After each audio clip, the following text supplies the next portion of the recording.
Welcome to the Gray Path Podcast. As always, I'm your host, Tony B. Today is our first episode back after our 10-part series that spanned the previous 10 episodes. So we're returning to more of a familiar format. The prior series was focused a lot on looking at the opposite side of famous villains or heroes, basically trying to get the listeners to look at things outside of their predetermined packaging. So if you are interested in that and you're first time listening to the show, I highly suggest you go back. It's the previous 10 episodes. Each week I go back and forth between a hero or a villain, and I highlight either the evil negativity of the hero or the positive noble traits of the villain. It was fun times. Covered a whole plethora of fandoms. And maybe I'll do something like that again. I'm not sure, but I'm happy to be back to my regular style of content.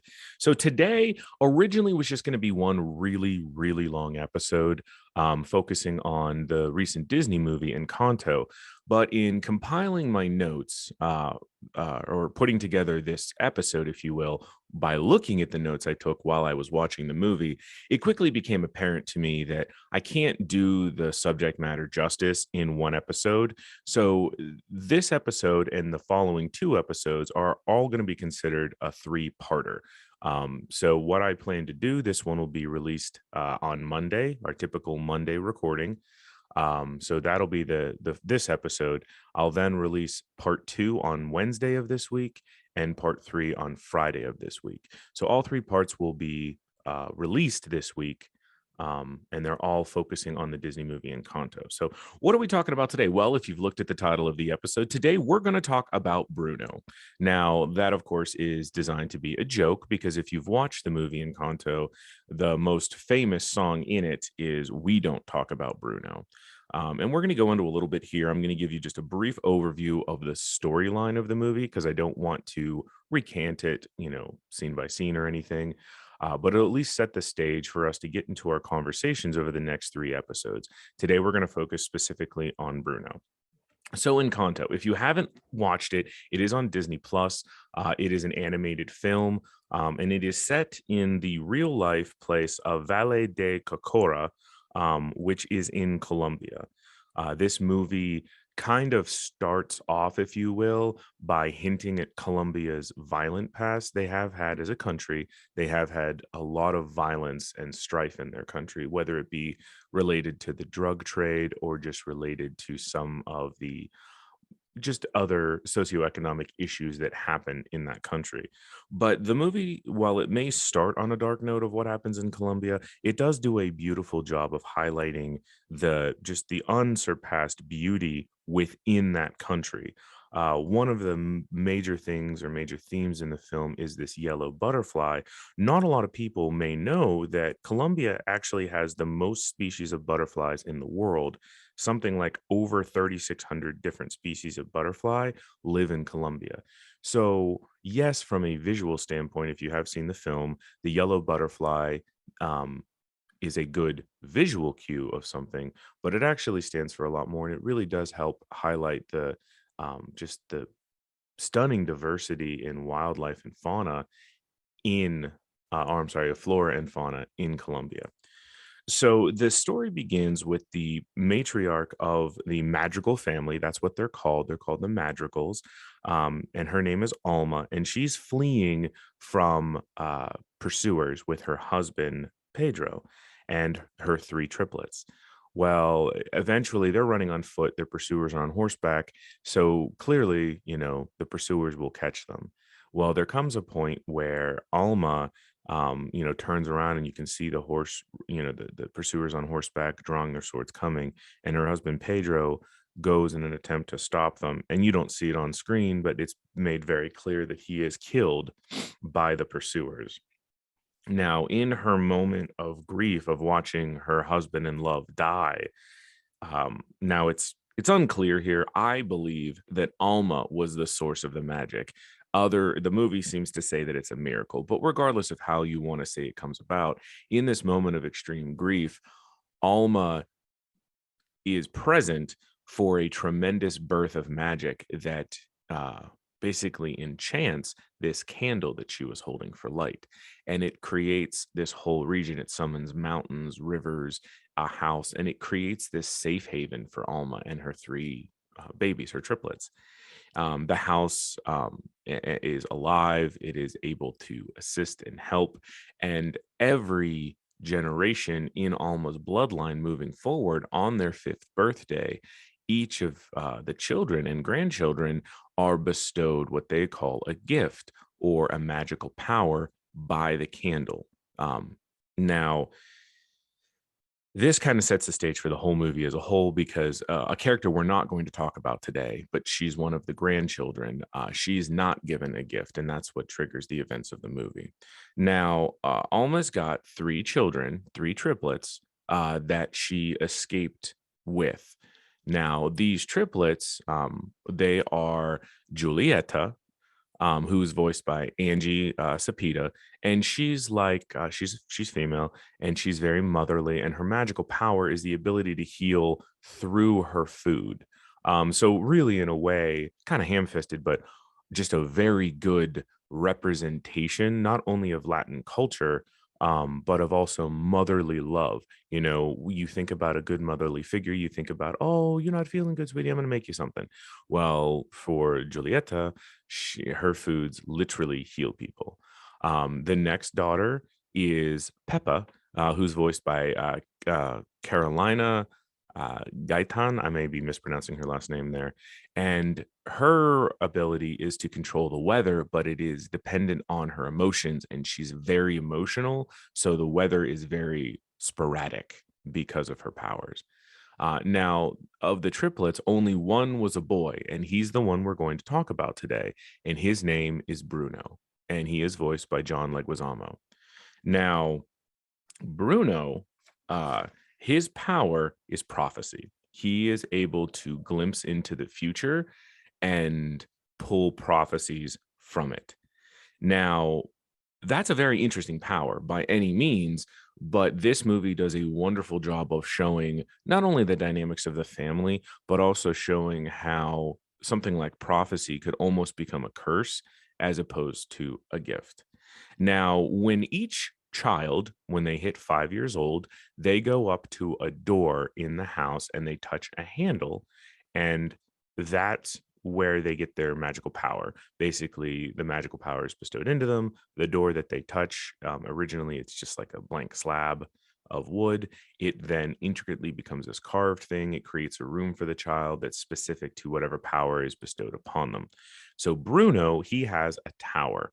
Now, what's interesting is Bruno's tower appears to exist outside of the control of the house. Because if you remember, as we discussed earlier, if you haven't seen the movie, their house, their casa, you know, their house is in fact alive, and it helps a lot. It can rearrange things, do all kinds of stuff.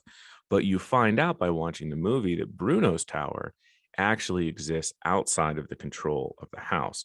And I find this interesting because in a way it's kind of saying that the future, it exists outside of the matriarch's control. Now, to be specific, the matriarch Alma, she does not appear to control the house, but the house does listen to her, and she was the catalyst that brought forth the magic.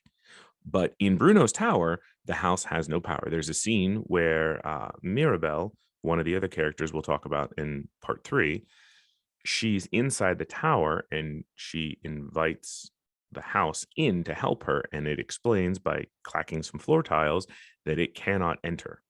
Now, Bruno's tower is kind of cool. Reminds you, if you've ever played Prince of Persia: Sands of Time, reminds me a lot of the Sands of Time.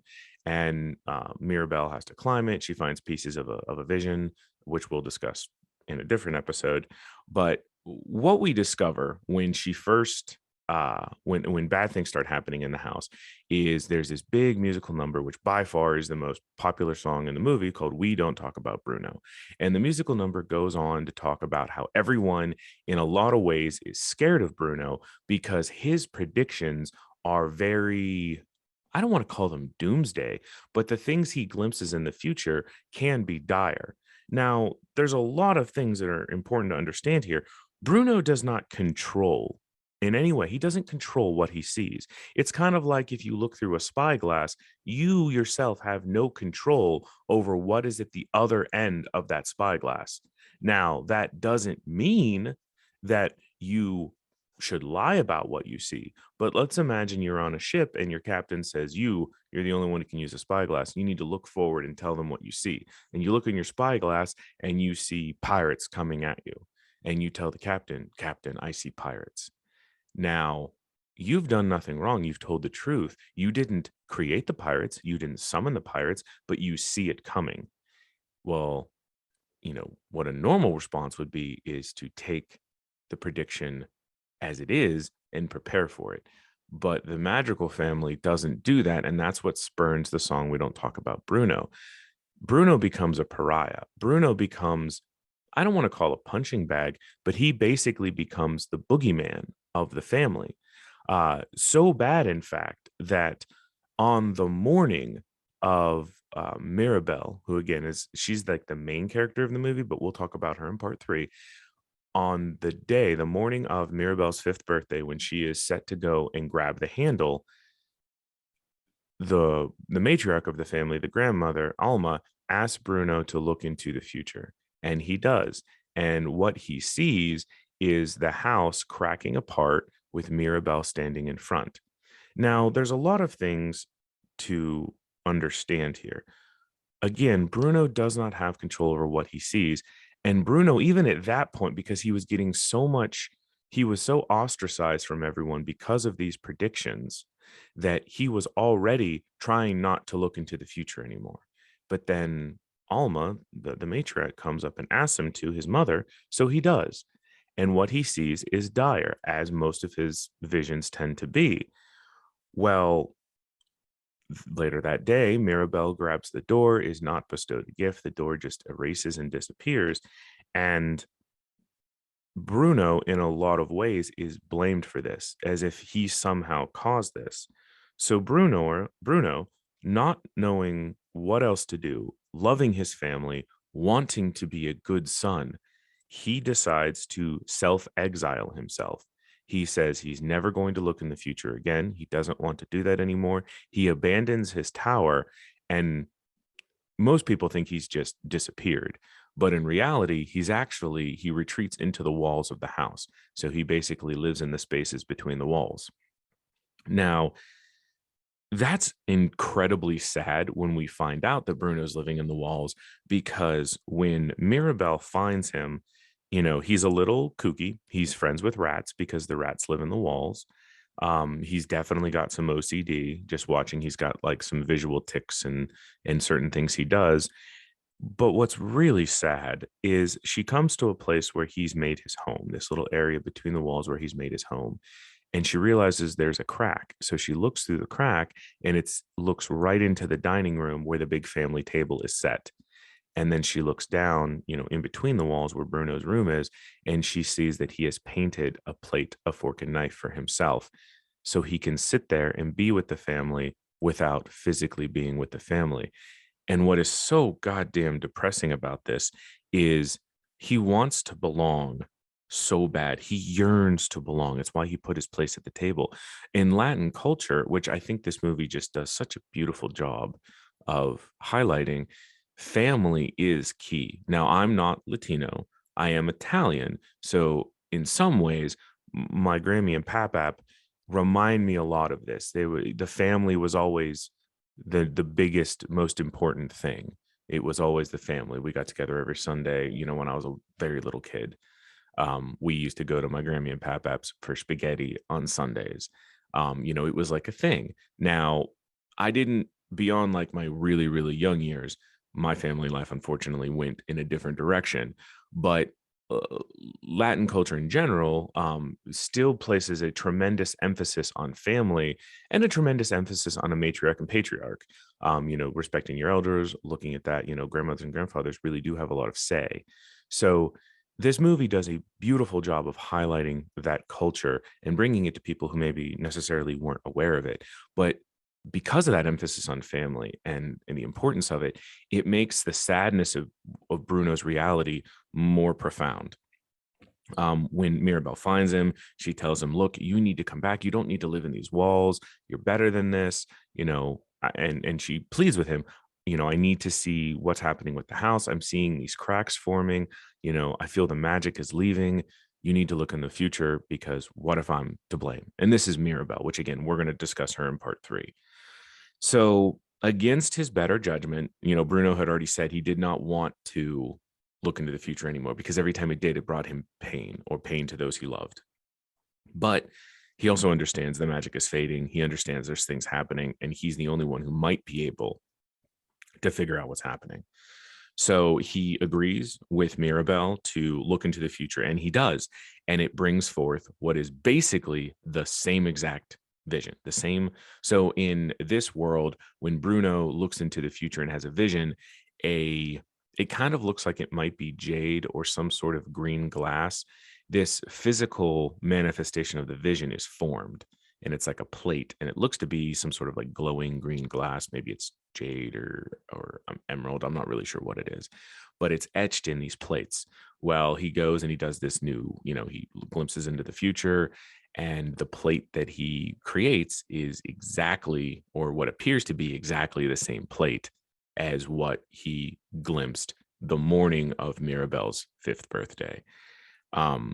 But he also goes on to explain, and this is so important about why we're talking about Bruno, his visions can be interpreted in different ways, because again, he doesn't make the vision. All he can do is interpret what he sees. Now, Mirabelle, because she held his hand, was able to glimpse the vision with Bruno.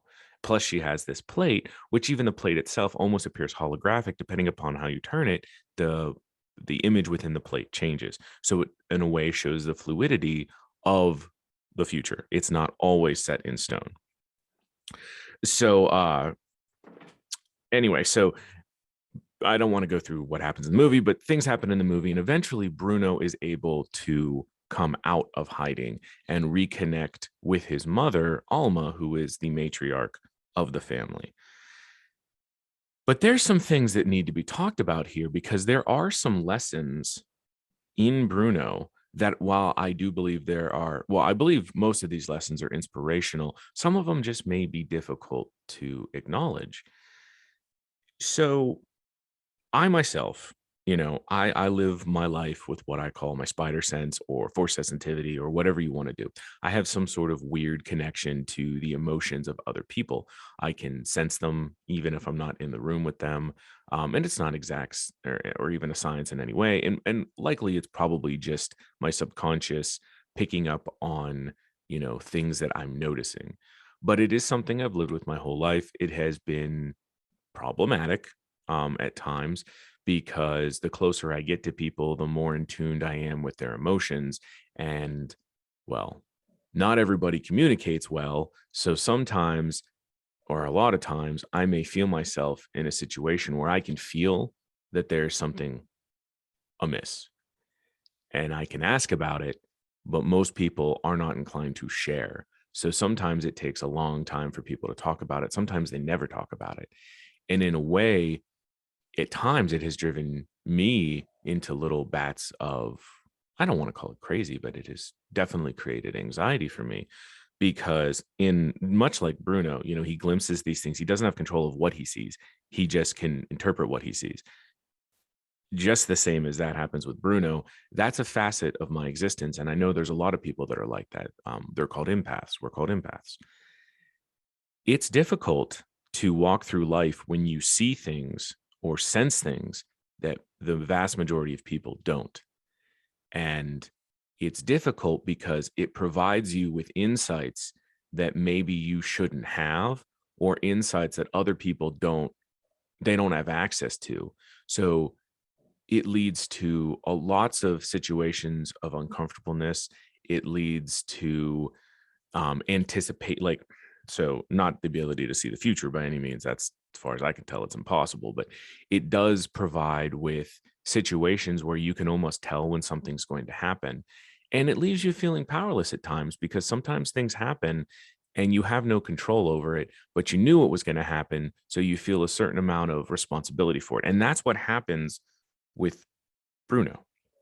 You know, he's constantly being bombarded with this stress because he sees what's happening and he doesn't control what he sees, and he's trying to be a good son or a good uncle, and he goes and he tells people what they see, and sometimes even telling them what he saw in a way creates the future that he saw, because he says, hey, this, I saw this might happen, and the people who hear it, in responding to being told what might happen, do actions which then cause it to happen.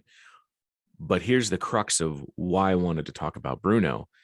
In this movie, the family, they blame Bruno for what happens instead of acknowledging themselves that their actions led to their present circumstance.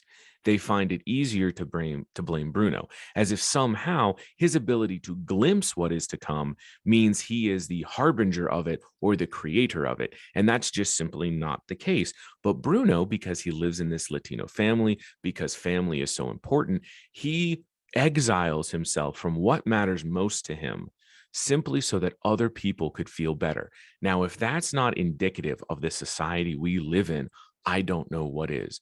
How many times have you, the listener, how many times have you hurt? I don't want to say hurt your, well, you can say hurt yourself, or exiled yourself, or kept your mouth shut, or took the blame for things that were not your control because you just wanted other people to feel okay. I do this all the time. I've constantly put myself in positions where I suffer simply because I don't want those in my tribe to suffer. Better me than them.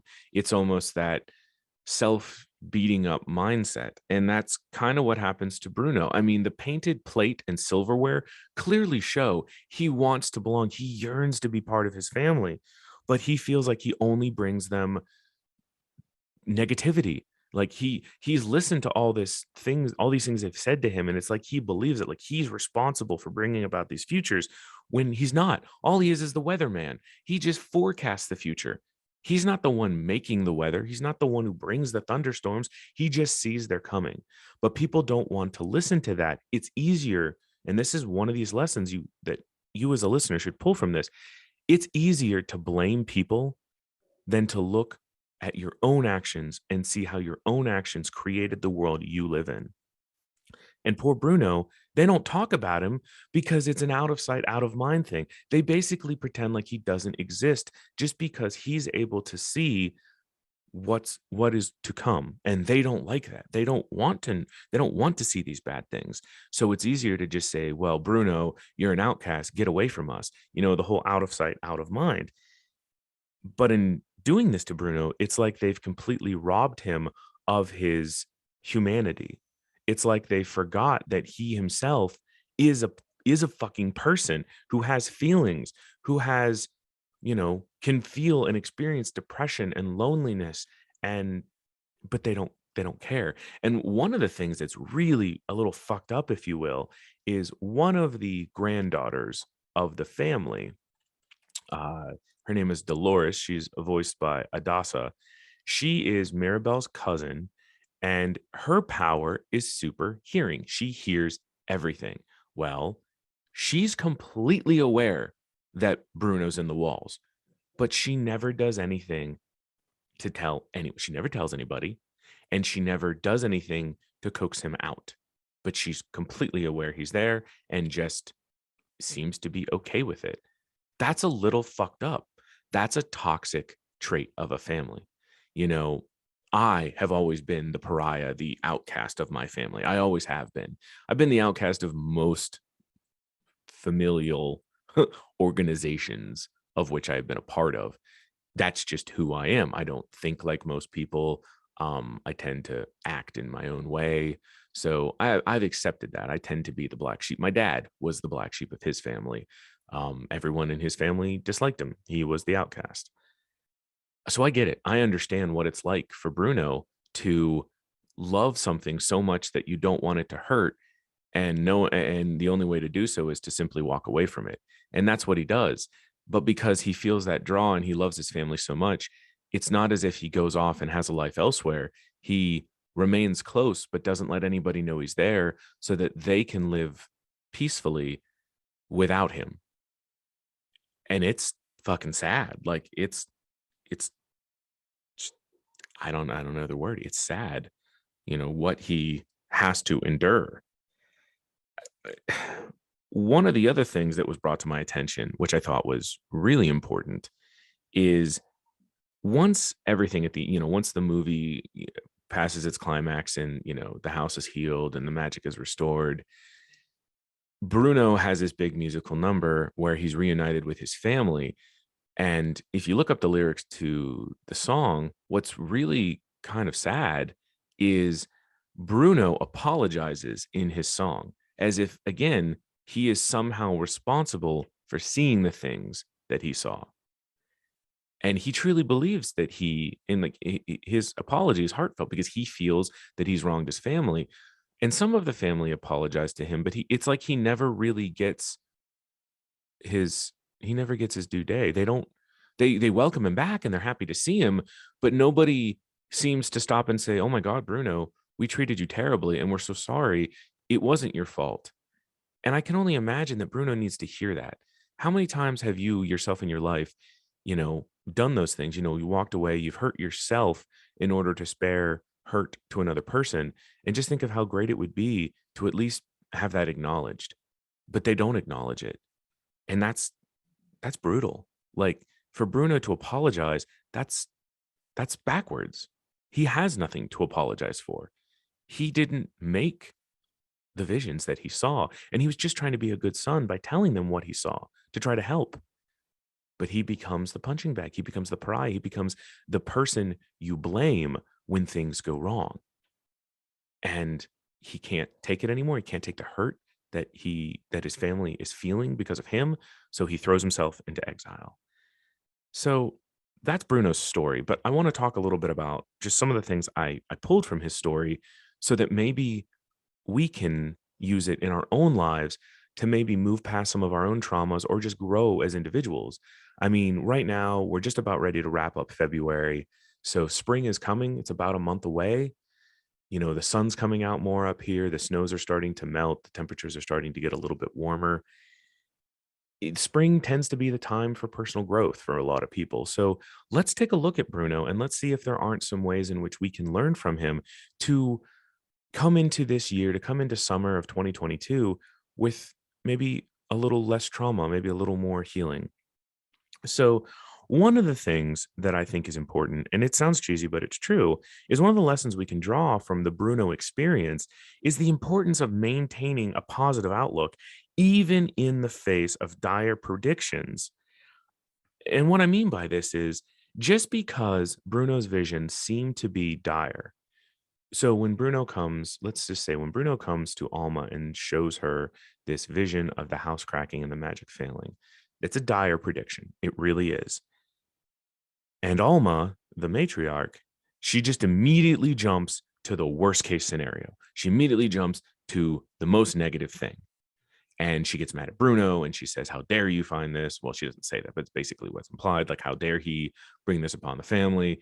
And it's just all this negativity. Like, she sees what's coming. And again, Bruno didn't look into the future and say, "Oh, by the way, mom, look, this is what I saw." He was specifically asked by Alma, his mother, to look into the future. But Alma looks at it with this fear. Let's call it fear because it's what it is. She looks at his predictions and she lets fear get the better of her and she looks at it from a negative way. Instead, she could have looked at it as a chance to prevent or a chance to address and figure out why it's happening and figure out ways to prevent it and look at it as a positive, like, oh, now I know this is the future. What can I do to learn from it or minimize the damage to others or even prevent it? But she doesn't.